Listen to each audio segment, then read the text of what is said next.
Hello everyone, welcome back to the SMITE Khepri tutorial, back in the Clash. So last game was unusually good, except for my, of course, mild error. Well, the early game of the last match went unusually well. I stole too many kills by accident, and my team didn't build enough penetration. That does sometimes happen, but it really depends on how aware your teammates are of the pace, because for some bizarre reason, like I said, there's a lot of people who don't build penetration early enough in Clash, despite its faster pace compared to Conquest. An interesting juxtaposition, I guess I would describe it as, that has occurred in the comparisons of between Conquest and Clash is that nowadays in Conquest, about 50% of the player base, at least for mages, are building penetration very early because Rod of Tahuti is very powerful on a lot of mages and has 10% penetration built in, so it lasts very well throughout the entire match. Whereas in Clash and other shorter modes, some do, but just as often not so much, and it's kind of strange to see to me.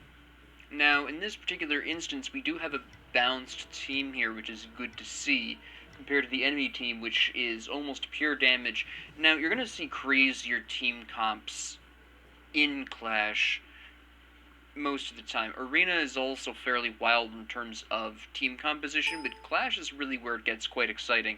So, in terms of building, Clash is a lot more difficult, because you're more likely to come up upon unusual circumstances. For example, in this one they have 3 physical, 2 magic, but they essentially have 3 hunters. Sola's a magic hunter, and then we have the 2 standard hunters of Hachiman and Hou Yi.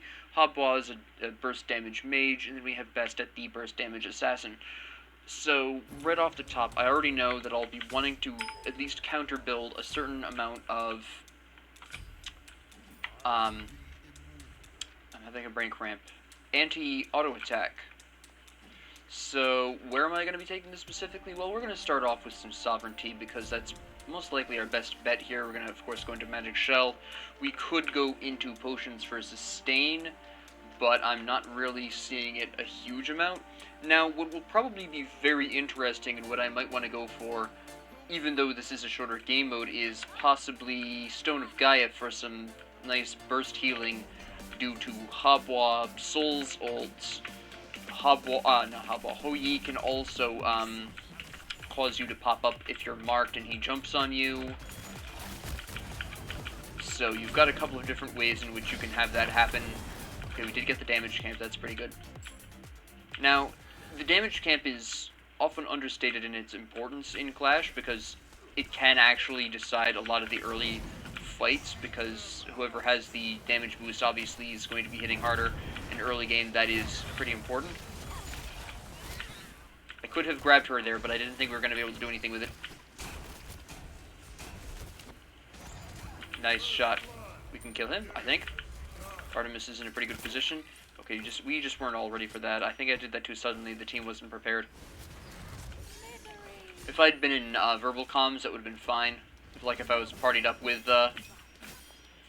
these people, that would have been a different story altogether. We seem to have a small problem in left. Now, one reason why you don't really necessarily need to use... Okay, he beats that, which was a smart move on his part. The reason why you really don't need potions that much in Clash, at least as a support, is because you're able to switch between the 2 lanes so easily like this, that you can get your assist credit and your Sentinel's gift triggers very easily, besides the MP5 that it normally gives you. If you are not building Sentinel's gift as a support in Clash, then you would probably at least want to consider the use of potions. Okay, she's going in, huh? That was very nice. I whiffed that really bad. And this, oh no, did she beat that, or was that just... Oh, that ult was absolutely fantastic. No, run! What are you doing? I just saved your life and you're just stand there. What are you doing? My goodness. Alright, so I'm out of mana primarily from the use of my ult. I'll probably wait for this wave to clear itself. And, yeah, I can protect the tower that way. Uh-oh. I have another wave coming in that I'm going to need to do something with. Not really sure what. Okay, we are gonna get Rising Dawn again. Good.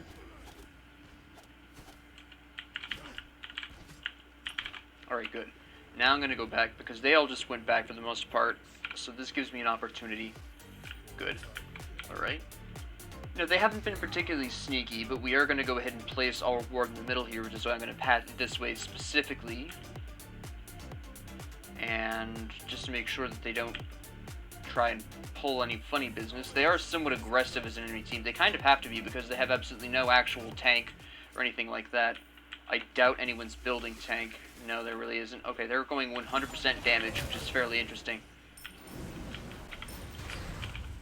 I think they're going to learn that having at least some tankiness on your team is a fairly important concept. Kill him. There we go. We're going to go ahead and shell here just because it seems like a good idea. Yeah, we've got some damage we can absorb here. I probably was a little premature on that, but quite frankly, I'd rather use it a little early than not at all and regret not having used it ever. That's something that a lot of people don't really think about, is that they'll often save it for, quote, the ideal moment, and when that moment happens, they might not have the reflexes to recognize it or trigger the ability in time. So I'd rather play it safe and play it early. Okay, we're just going to make sure he does not get... I don't know how I got that. Well, I do know how I got that. That would be just the damage proc from Rising Dawn hitting at exactly the correct moment. Look, are you going to kill yourself again?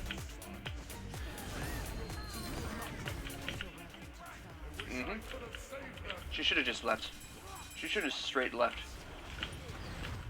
When you're ulted by Khepri, just leave. There's a reason Khepri has just ulted you. 9 times out of 10, the Khepri just wants you to stay alive and get out of there. So, if you see a Khepri ult you, either dive the tower, because that's going to guarantee trigger that, which was one of the 2 options, or run immediately. Is this going to work? Oh, that was a nice shot.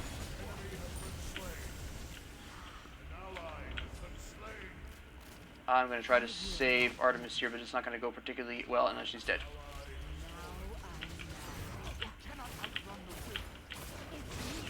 No, I need Rising Dawn. I don't have it. I do not have the mana for that. That's fair enough. I was trying to make that a trade. Didn't work. Wound up just dying for no reason, so that was a mistake on my part. It was a terrible move.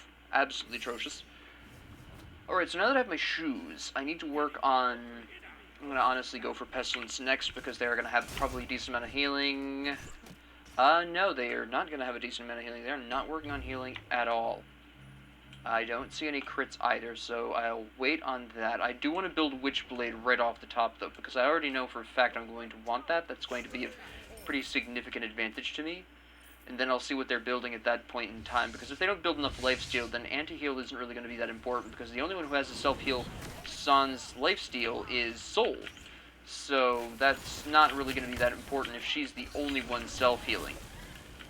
I'll just have to make sure that when she's, you know, in a fight that I section her out by a huge amount, they just can kill her before she can heal. That's all I have to do. A bit trickier than just relying on anti-heal, but it saves me an item slot that I can use. Alright, so he beats, that's fine. I'm not really going to be looking to upgrade my ult right now, because it's easy enough for allies to get out of there, if they need to. Alright, I didn't need to take that damage. That's fine, I don't kill enemies, really. It would be nice if Daji killed this minion, though. Thank you. I assist the minion waves, and that's about all I do.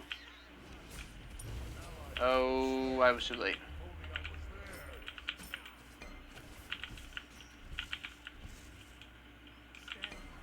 Alright. Now, one thing I am going to have to do is build an extremely large amount of protections, way more than I normally would. Good. That was a good play. Good. That was excellent. And she's dead. Perfect. Alright, that's so far so good.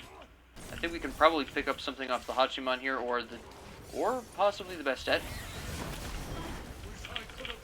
No, I don't have the mana for this, and I'm not really in a healthy position either.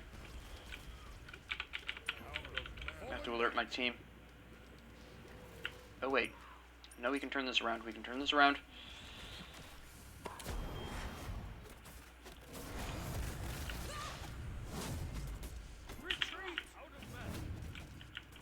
Uh-oh. Yeah, I'm dead here. If Hubble hadn't been there, I would have been fine. That's... that was a lack of information. Alright, so... double check to make sure. Okay, she's building lifesteal. We already knew she was going to be healing anyway. Oh, well, these... I forgot the leather cowls have lifesteal. I totally forgot that. Yeah, we're going to go right into Pestilence then. But I do need the magic protection. Hubwa is going to be starting to slap pretty soon because the Book of Thoth Soul is going to start hitting pretty hard because she's building auto attacks. So she's going to eventually grab Demonic Grip, which will be a problem. So, yeah, I'm going to want Pestilence. Then I'll build Witchblade after that, I think. And then probably Stone of Gaia after that, and then I'll adapt with my last item to see what everyone's doing. Abduct, yeah. Allows me to pin down Bastet fairly effectively.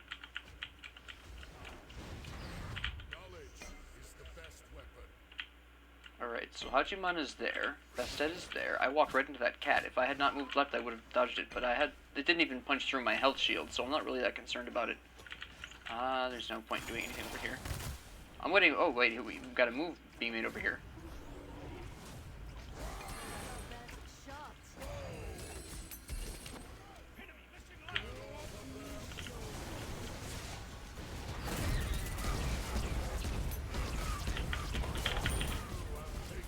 Yep, doesn't matter. My life for the Hoi is easily worth it. He was worth more than I was. He's building stacks, so that slows down his stack building. He actually does damage, so it's more important for him to get into a higher level than I am. So that was an easily worth sacrifice. We're going to go into Witchblade right about now. Oh, I need my relic. We're going to use Blink. I really like Blink. I've never actually really fully explained this, but I prefer Blink on Khepri because it allows me to have a stronger initiation. Khepri has some problems initiating and maintaining his health levels because he's not exactly superbly fast.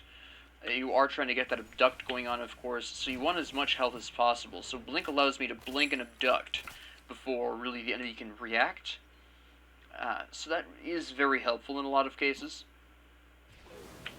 You may be like, well, then why don't you build the Ritual Dagger, or whatever it's called, more often? And frankly, the reason why is because it provides health, yes, but it's ultimately not that great of an item unless you're trying to build a Thorns build for some reason, which hasn't been effective for a very long time.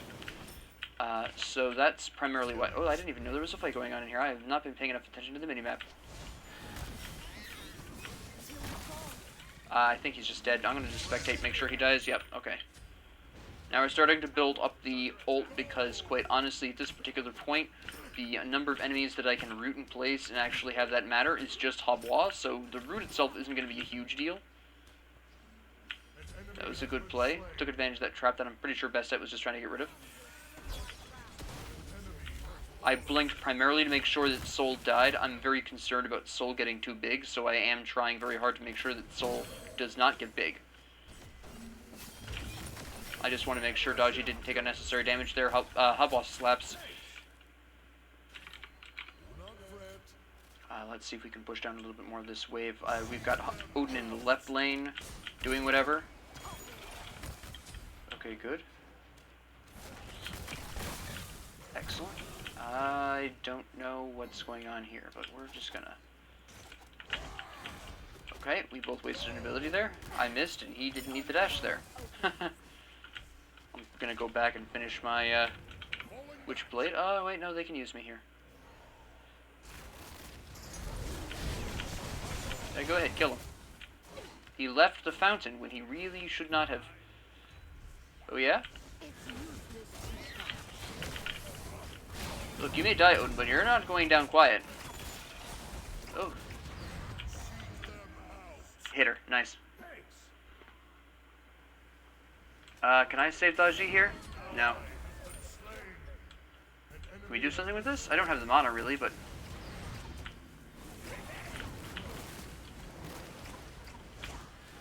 Darn it. Nope. Body blocking. That's all I've got left to do. Okay, that's bad. Yeah, you may kill me, but Artemis will slap you. And so will Odin. Nice.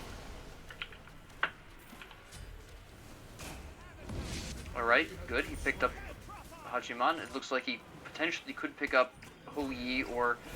Oh, he should have gone for him. He should have gone for Habois. Habois didn't have an escape. What else do we have here in terms... Okay, they have a lot of healing. Alright. Trying to decide what my best move would be at this point. I'm going to make a bit of a bold choice to build a Divine Ruin. I want to bring in some more anti-healing. Honestly, it's a pretty potent amount of self-heal there with the lifesteal. That's going to get pretty ugly. So I want to prevent as much of that as possible.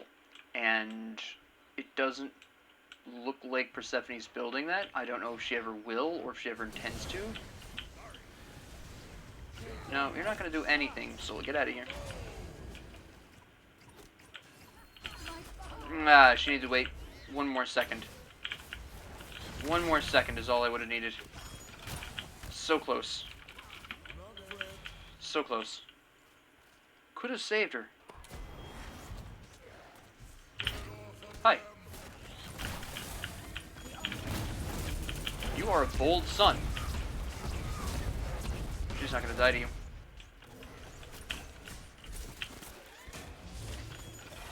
Go ahead, take him out. There you go.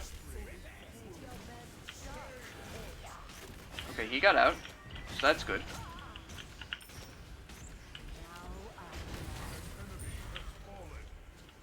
Come here, Artemis.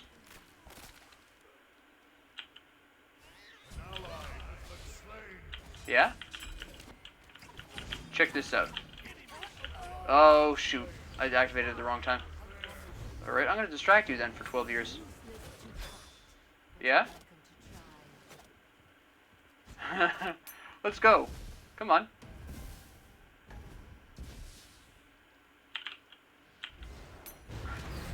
Come on.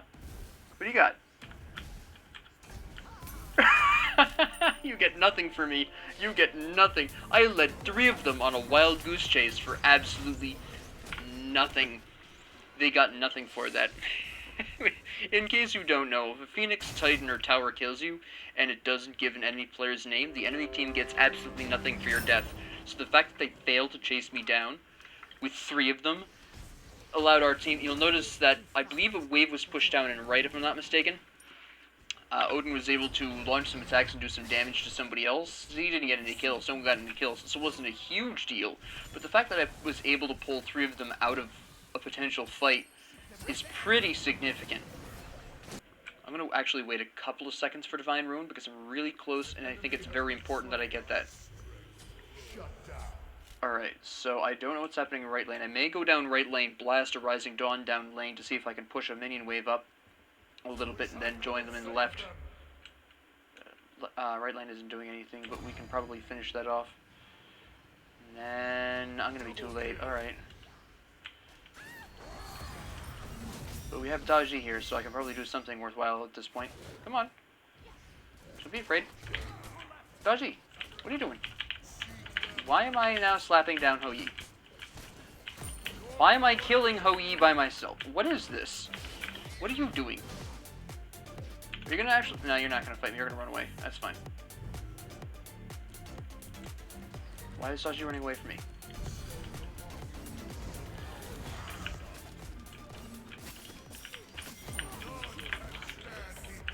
I did not want to kill her.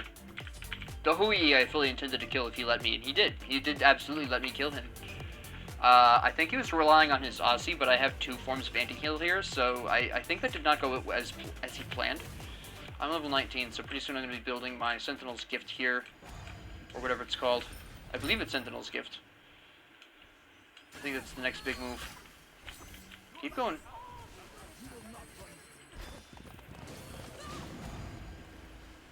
How did that not hit it?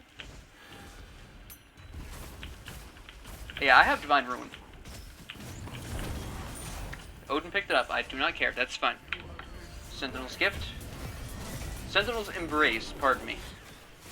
And then we start saving money to replace the shoes with, I think, Stone of Gaia would probably, like I said earlier, would be my best bet. Although then again, they're abnormally tanky. It might actually be smarter to build Mail of Renewal. Maybe. I'm not really sure. How much self-heal do we already have present? Persephone has lifesteal, Artemis has lifesteal, Odin has the axe, but I don't know if he's gonna go with the healing one. Does she has some lifesteal? Okay. How much anti-healing is the building? None. Oh, Hubble has Divine Ruin, but that's about it. Okay. So there's this very strong and real possibility that I can find a lot of success with Mail of Renewal.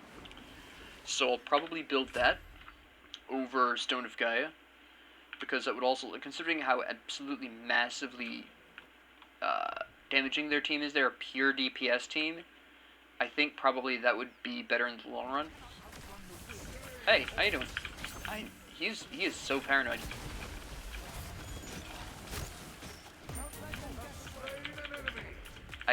I'm not even meaning to. I'm aware of the fact that part of this is Divine Ruin, giving me 90 power, but the passive on this is absolutely too powerful to not use at this point in time. What is Hubba doing? I'm on it. I don't... 90 power makes such an incredible difference. I did not mean to use that on him.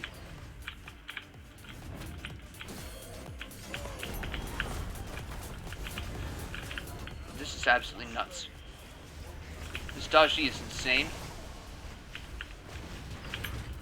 Hi, how you doing? Someone pick her up. Thank you. Oh, no. Bested hadn't left. Whoops. I thought Bested left. Little did I know. Joke's on me. Alright. I think this is my best option.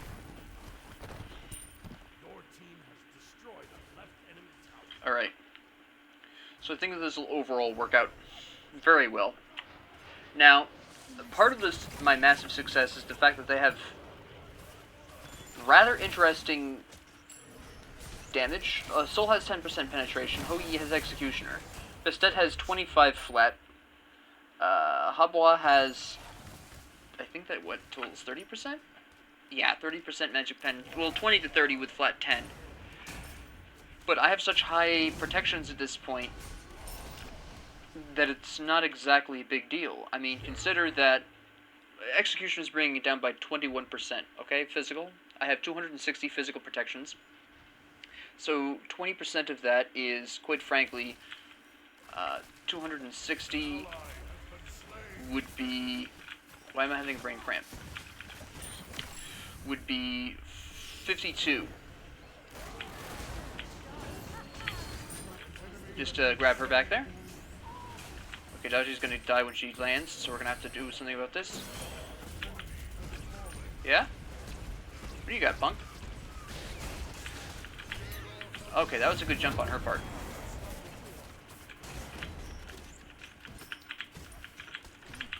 Alright, let's see what's going on here. That was a good play, good play. Take him, take him. Nice. He's not gonna die from that. Can we take this? Is that what's happening right here? Nice. Ah, man. I mean, hitting her with that still is going to trigger Divine Ruin, makes it take her longer to heal. But that's not super significant. We did take the left Phoenix, though, which is a pretty big deal. That's pretty huge. They're going to have to spend some time defending that. It's going to get pretty ugly. Oh, she didn't want to be grabbed by me. Nice cat.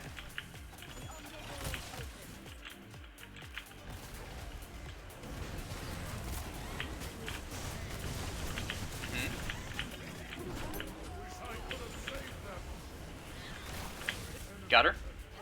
Good. Nice. Excellent. That was a good play by the Hachiman. He didn't go in the direction I was expecting him to. I'm dead. That's fine. I got down to last Rising Dawn, so that at least puts some... I don't know why I'm having such a stutter problem right now. That at least allows them to take more damage it didn't matter. They didn't push it. Persephone did not push that, so it doesn't actually matter in the end. But that's fine. Let me see. I don't want to build a power pot because I really don't need it that much. I'll go ahead and leave it. I want to save up for a elixir of, what is this again? Elixir of defense. It's a much simpler item name than I was expecting. Elixir of defense. For a low price of 3k gold, you can buy 5% mitigation, 50 of each protection, and 20% CCR. Ooh boy, it's better than a brand new car. Don't you wish you had one too? Hallelujah. So anyways, let's go back to our main programming.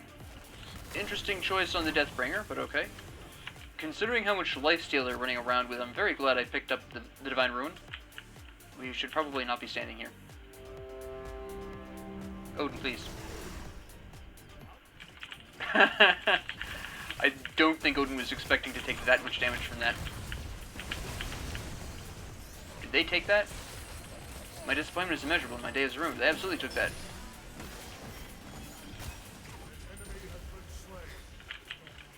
I completely whipped everything there. There we go.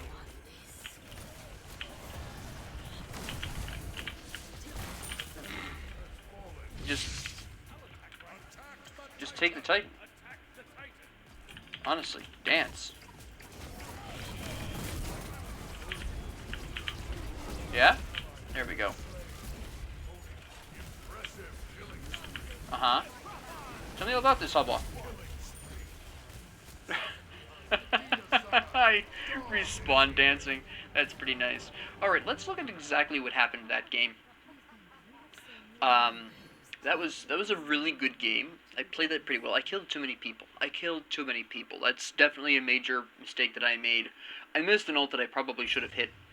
But other than that, actually I missed 2 ults thinking about it. But our team played pretty well overall. The Daji was a little insane. I'll give you that. The Daji was a bit too aggressive, and when I ulted Daji that first time, totally made the wrong choice.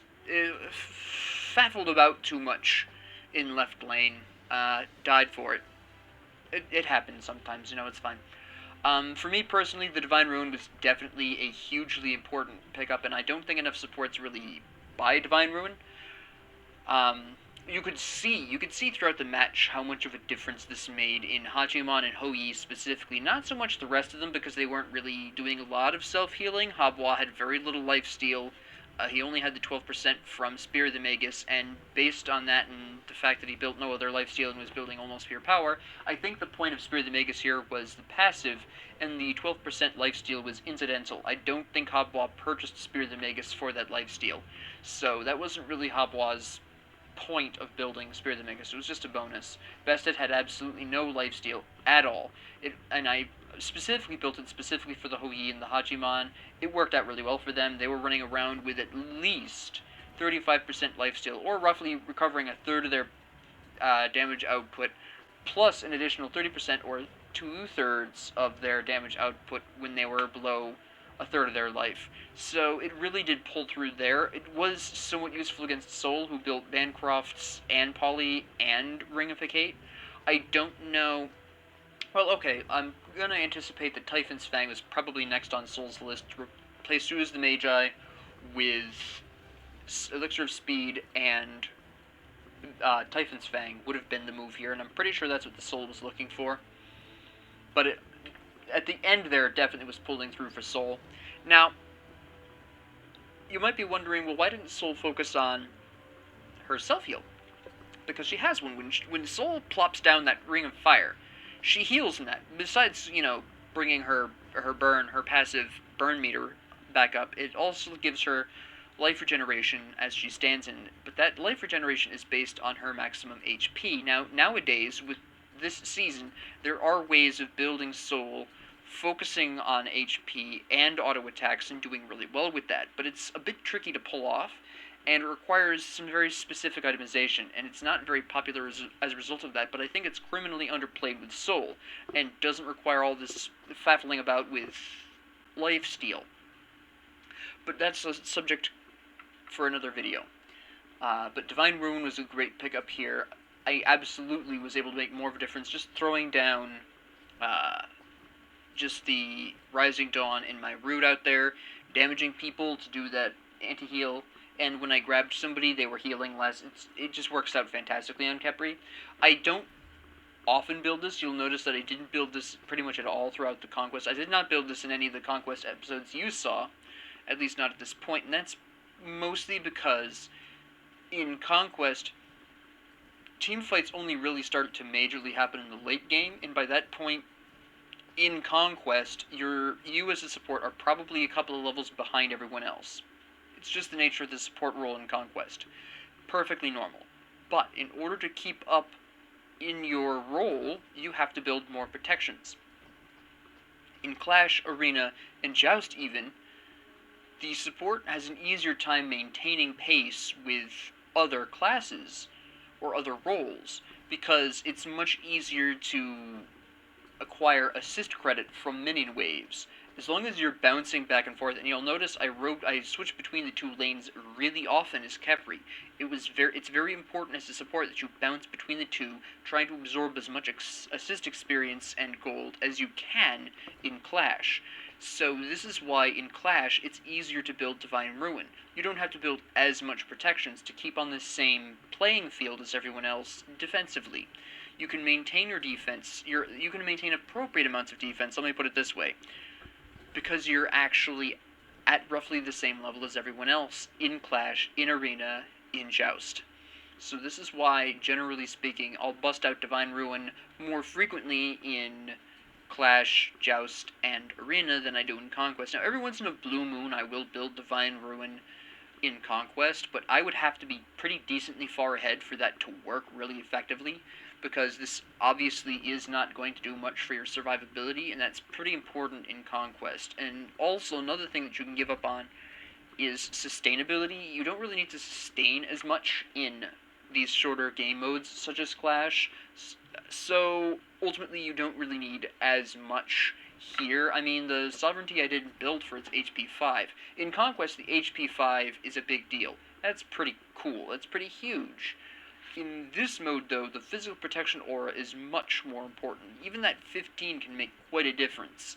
It basically prevented Hachiman from doing that much more extra damage to allies, because it was only when Hachiman critted that Hachiman was getting any kind of penetration, 10% at that.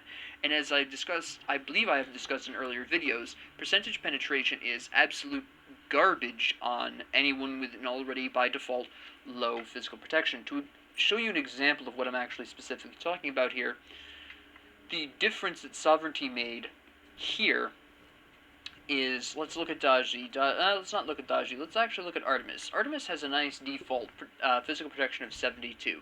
This is standard form across all hunters, most assassins, most mages have a little bit less. To exemplify this, Persephone has 90. I'm sorry, Persephone had Mannequin Hidden Blade. Hold on. We'll use Habwa as an example. 61. Default 72 for hunters. You can see where this is going. So Artemis has 72. Now, that 10% penetration of Hachiman's only provides Hachiman with 7 penetration. And then you have the 15 out of the Asi. But then my Sovereignty was increasing Artemis's protections by 15 exactly. So that cancels out. So essentially, Hachiman was firing away at Artemis as if Artemis had 65 protections, which is not a huge deal. Now, the Hoyu is a little bit of a different story because he had Executioner. But that's still going to be assuming that he hits all 4 stacks. I forgot this is 4 stacks, not 3. Assuming that Hoyu hits all 4 stacks for 7%, that's 28%. 28% of, not Daji, 28% of good old, I'm just going to round this up to 30. 30% of the physical protections here is a grand whopping hairy total of 2.1. Well, 30%. Yeah. That would be... No, it would be 21, pardon me. I don't know what my math was doing there. 21. So, Artemis was down to 51 protections here, but the Asi didn't bring that down further because... Oh, hello, I have Sovereignty. So, yes, the Artemis was feeling the effects of Executioner to some extent, but overall, in this kind of situation where you are playing with a lot of people who are doing mostly damage, that sovereignty can make a big difference, especially in a game mode like Clash, where you are absolutely 100% in a lot of fights. It's almost, it's not quite as constant fighting as Arena. Arena is 100% fighting 100% of the, well, 95% of the time. In Clash, it's 3/4 of the time you are in a fight with at least half the team in most cases. So sovereignty can really pull its weight there. This goes back to the concept I was talking about last episode, where Khepri's passive is much more useful in Clash and Arena than in Conquest because, oh look, you're giving more bonus HP to more players. Ooh. So it's the same principle there. This is also why Mail of Renewal is a little bit more useful in Clash than in Conquest, because you're only healing all allies within 35 units. And again, this is a percentage of their maximum health, so it combos really well with Khepri's passive, because they ideally should be building into a little bit more HP than normal anyways. Now, I don't know how often the MJ Caboose typically builds Soul Gem, but Soul Gem was a little bit more healing out of my Mail of Renewal and a little bit more bonus HP out of my passive. Odin built almost entirely health, and I am kind of led to believe as a result of that Dizzy the Great built some of this specifically to emphasize the benefits that they were getting out of just the fact that I was Khepri. But either way, whether or not they planned that intentionally, they were getting a lot of healing out of Mail of Renewal, but this hits... It's easier to heal your allies with this in Clash. It's easiest, obviously, in Arena. All of these points that I'm making apply even more in Arena, which is almost 100% team fighting. But Clash is really the proof of concept, really. Pestilence, of course, and Divine Ruin I've already explained. Witchblade was just because of how many auto-attackers they had. They had Soul, Hachiban, Hogi. I mean, come on. This barely needs explaining at all. Daji built pretty well overall. I think the Daji's issue is a common issue that we've been seeing in Clash, which is a very low amount of penetrations.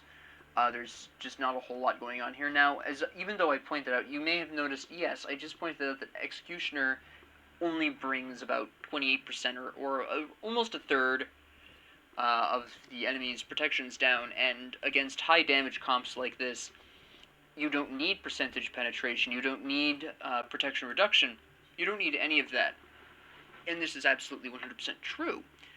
But then you stop and consider the simple fact that, hello, I only have 10 flat penetration. What else can I do to bring that flat penetration down more? Now the thing here is that, essentially speaking, in the prioritization of penetration, ignoring protection reduction for a bit, it's percentage pen and then flat pen. Now, the Ho Yi would have been doing a lot better if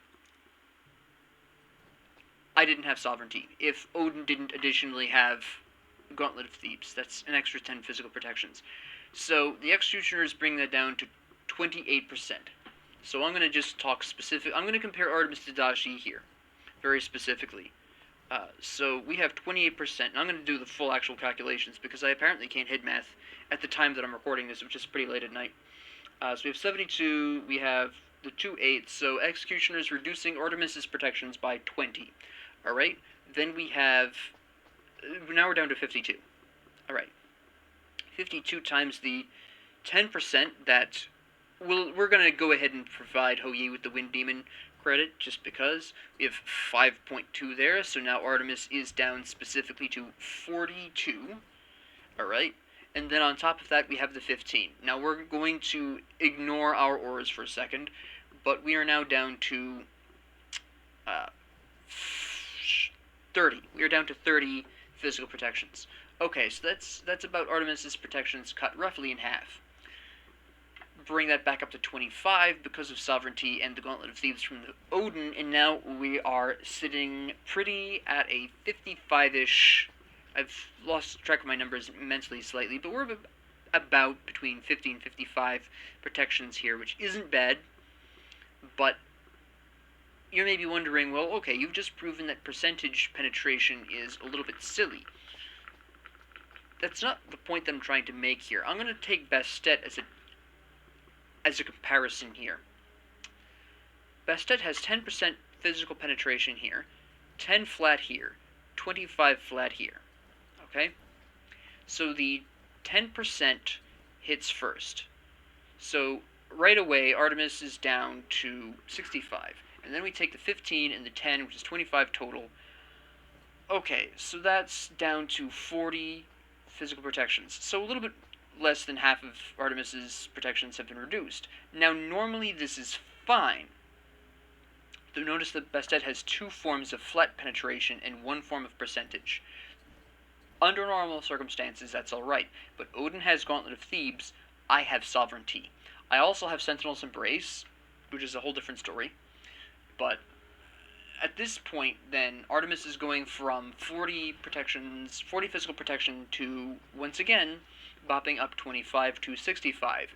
You may notice that this is back to where we were before we accounted for the flat. Absolutely correct. Absolutely correct. What the enemy team did not do, essentially, the Hou-Yi was fine with this because the Hou-Yi had Executioners, so the Hou-Yi was punching through this. But Hou-Yi was the only one. Well, Habois as well, punched through, because Habois had the 20 to 30% penetration and then an additional 20 flat. Which is also why Habois probably slapped. How much player damage did you do, Habois? Habois did... Notice that Habois did almost the second highest amounts of damage output here. The Soul, Rod of Tahuti, auto attacks. I'm not really surprised the Soul did particularly well, especially in the early game where Soul hits really hard, but I'm betting that the Soul fell off. I bet if you... keeping in mind the how the match went, Soul... I'm sure this recording will show that the Soul started falling off in the late game because she was not building the kinds of penetration she needed. The Habois was coming up in the late game because the Habois remained a significant threat throughout the game. Soul was kind of falling off at the end there because the Soul had the damage, absolutely. Soul didn't have the pen. But they did not account for the fact, hey, they're building Sovereignty, they've got Gauntlet of Thebes, we should probably do something about this. Daji here just didn't straight up build enough penetration at all. 10 flat alone is not really going to do what you need. This is the ultimate point of this conversation. The 10 flat alone is not going to work. The Bastet built Shifter's Shield to counteract that and just sort of counteract the Odin, who also didn't have any penetration, but he's a warrior, he doesn't need it. So, while the Daji would have been just fine against Hou-Yi, Hachiman, actually all of the enemy group, the Bastet just built Shifter's Shield, and Bastet was winning against Daji. There was a really indicative fight towards the end of the game there. I can't remember specifically when, where the Bastet and the Daji were fighting, and the Bastet almost killed the Daji despite not being the first one to hit, if I'm remembering this fight correctly. And this Shifter's Shield is, strictly speaking, why? It just was able to prevent Daji from hitting particularly hard. Notice that the Bastet has 135 physical protections. Daji brings that down to 125. Daji is doing less than 50% of her damage. Understand this about protections. When you have 100 of either protection, you are only taking 50% of the incoming damage there. And I'm talking about I'm talking about 100 of your protections after penetration is pulled out. So Daji was doing less than, I would say probably, just a rough math of the formula, probably about 45% of her actual full power to Bastet, whereas Bastet, using all of these, was very likely doing, roughly about the same, because the Daji would have gone up to, with the auras, assuming not necessarily Sentinel's Embrace, because that's fairly unpredictable, it would depend on who was there. But we're going to assume that Sovereignty and Gauntlet of Thebes was on. That's 25 protections, obviously, so we are now up to 164. 10% of that is a very clean 16, and then down the 10s, that's 26, plus 15, which is 41. And Daji still would have had over 100 physical protections. They're doing about the same. We would have gone from good old 164 to 120, 123. So yeah, they were roughly doing about the same amount of damage to each other, but neither team really recognized this. The Artemis built way too much. I mean, the Artemis did fantastic, don't get me wrong here, but the Artemis did fantastic because of the crits. The Executioner wasn't a bad idea, honestly, but with this enemy team comp, I think since only Bastet was building any kind of physical protections, this would have been better off being some form of penetration here, percentage penetration, so that way Artemis could wipe out the Towers, Phoenixes, and the Titan faster. Dominance would have been a better choice here. Yes, you would have had to give up her attack speed, but she has an attack speed buff built into her kit anyways. My only point on Artemis here is Dominance would have been a stronger item, and not even to necessarily kill the enemy. That she didn't really need much help there. The only enemy that built any kind of protections was Bastet, and she already had 10% flat from Wind Demons. That 30% would have, 30% out of Ho Yi's would have been absolutely devastating. That would have brought Ho Yi down to 50, which means Ho Yi would have been taking 3/4 of Artemis's damage output, which is pretty significant, because Ho Yi wasn't doing anything about it. But that's just a personal opinion. The Executioner is fine. It works really well, obviously. It still is a very strong item. She was still pulling out 28% of his 70s, so we're still looking at a good old-fashioned that comes out to roughly 20. We're rounding, obviously, down to 50, and then 10% of that is, of course, 45, which is roughly about the equivalently useful. But yeah, Daji, not enough penetration here. She only had 10. I would have liked to have seen, and maybe Daji was going to drop Ninja Tabi for the Crusher, for instance, maybe, which would have been a great pickup against this team. Add in 15 more flat penetration, really punch through a lot of this. The Ho Yi would have been down to a good 45 protections, taking over 3/4 of Daji's damage. It would have been fantastic. Persephone, similar kind of thing. Persephone was really recovering at the end because Rod of Tahuti, Mannequin, Hidden Blade, which is a good percentage of health damage output. We have some flat penetration on Spear of Desolation, which was probably, you'll notice Persephone was slapping pretty hard in the early game. That's not just because of all these damaging abilities she can throw out. Spear of Desolation in the very early game, everyone starts with like 30 or 40 physical protections. So, I'm sorry, they start with between 25 and 30 magic protections. So Spear of Desolation was wiping out almost all of their magic protections by itself with even only the 10 magic pen. And then later on, she incorporates in Rod of Tahuti, and then she was clearly going for the Staff of Mirrodin, which would have been another 10% penetration, which would have been fine. Again, the enemy team really didn't have any kind of magic protections. Actually, they didn't at all. Barring Shifter's Shield when it, gives the extra 40 protections. So Staff of Mirrodin wasn't strictly necessary, but it definitely would have helped. Odin, of course, being a warrior, didn't need any of that. I'm gonna guess Gladiator, it was the axe first, then the shield, then maybe, I'm not really sure which one of these was his first item, but this is all great pickups. These are all fantastic. I would have preferred to see a bit of anti-heal, but I already had Pestilence, so that wasn't going to be a huge problem. Well played there, but the enemy team ultimately primarily lost because they just didn't adjust to the fact that Odin and I were doing a lot to keep our team alive protection-wise. Like I said, Bastet didn't have enough to counteract that. Kind of had some of what she needed. I understand why she built a lot of these. The Crusher is a bit more of a mystery to me. I think this should have been Titan's Bane. I think would have been a much stronger pickup here. Bastet doesn't auto-attack too often if you're building her correctly, and she already had the 20% cooldown here. You have a 10% cooldown on this. She had 30% cooldowns. She didn't need be really using auto attacks that often. I would say this should have been a Titan's Bane. Punch through my sovereignty, the natural protections, the Vault Gauntlet of Thebes, actually be able to damage me decently, Odin decently. I think that's really what the problem there was. The Ho Yi's build is actually fine, I am 100% okay with this. This is a pretty overall great build. I know a lot of people build Wind Demon. I know a lot of people call it one of the greatest crit items in the game. I think it's slightly overrated. Now, keep in mind, slightly overrated. I think the 10% physical penetration isn't as important as a lot of people give it credit for. The attack speed may or may not be important depending on the individual hunter. I think overall it is good, but I still think in crit builds, as nice as the Executioner is, I think Dominance works a little bit better with Wind Demon. I think Dominance helps with Sustain a little bit more. Obviously in Clash, Sustain isn't as necessary, but it is a good build. Hou Yi did play well. It's a really strong build. Executioner versus Dominance is a personal preference on my part. Purely personal preference. I prefer the power and the penetration over the attack speed and the physical protection reduction, especially since Hachiman already had Executioner. I'm sorry, Hachiman did not have Executioner, pardon me. Then, okay, that makes a little bit more sense. Soul, of course, decent build. Polynomicon's a bit of an interesting choice there. I don't see that very often.